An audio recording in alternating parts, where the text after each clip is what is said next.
was the destination of the fourth plane, which crashed over Pennsylvania.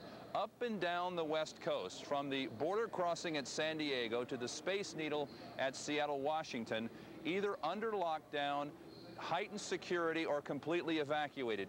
54 Army Corps of Engineer dams throughout the western states have been placed under lockdown from St. Louis to the West Coast. That may give you a sense for what we mean when we say, without fear, that we're overstating the story.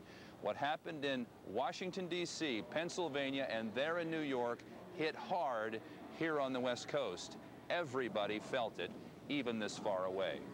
Live at Los Angeles International, John Dupree reporting. Now back to you, Rick and Laurie. All right, John, thank you very much as we look at some more live pictures from lower Manhattan.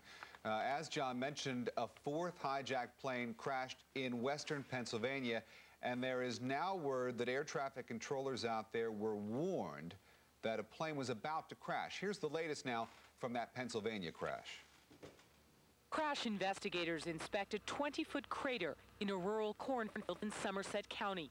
The point of impact for one of 4 commercial airliners today hijacked by terrorists. It appears that the plane landed here in that dark trench down here near the tree line and proceeded on into the wooded area. From what I can... United Airlines Flight 93 left Newark this morning bound for San Francisco. Instead, the 757 jet nosedived into this rural area near Shanksville, about 80 miles outside of Pittsburgh. When I heard the noise, I got up and I had my phone in my hand and I saw the plane. By the time I was out here and the plane was heading nosediving.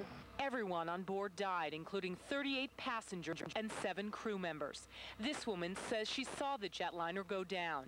On impact, you could feel the impact and the fireball and like the smoke ball. It was so fast within seconds of each other. At nearby Johnstown Airport, air traffic controllers got word just before the jetliner went down.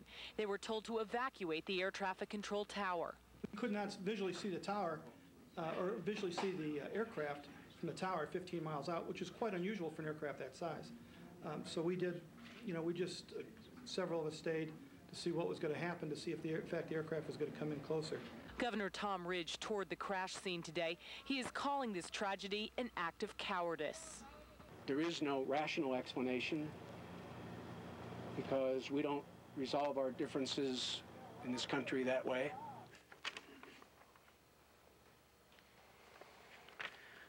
All right, well, terrorism hitting America, the impact visible on the New York skyline. We saw the 2 World Trade Center towers, each 110 stories, simply collapsing.